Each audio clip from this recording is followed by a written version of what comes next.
Christ, and I no longer live, but Christ lives in me.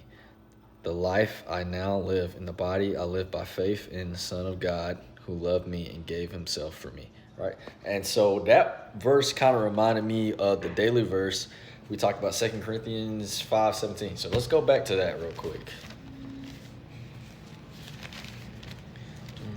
It's this way. It's this way.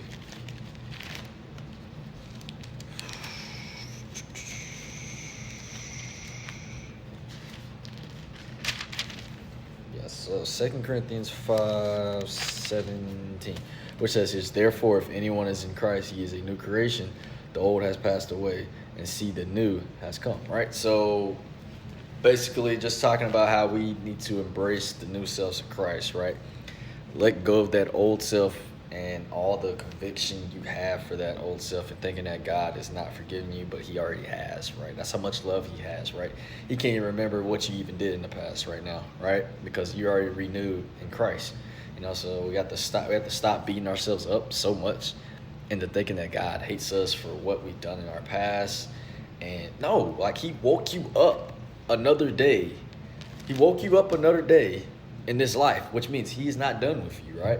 So you still have another time to seek him right now, right? You still have another opportunity, and you still have purpose, right? You still have purpose in his eyes, right? So he is not done with you. If he woke you up again today, Lord, like, guys, we need to really acknowledge that, right? The power of that. Like, he is not done with you, right? If he woke you up today, you're listening to this video, right? He is not done with us. So we need to acknowledge that, and we need to stop thinking like we're gonna do something later for Christ, like down the road, when we're not in control of our lives, right?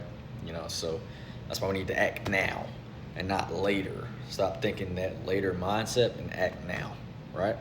And then to finish it off, verse 21, which says here, "I do not set aside the grace of God, for if righteousness come through the law, then Christ died for nothing."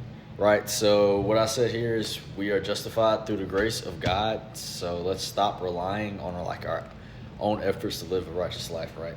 So that kind of circles back to verse 19 when I was talking about checking the boxes and stuff like that.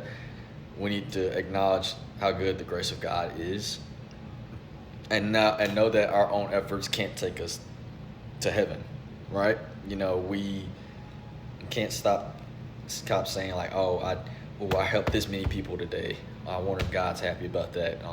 I did so and so and so," right? Like that, right? That's more of like a chore instead of you just doing it for the love that you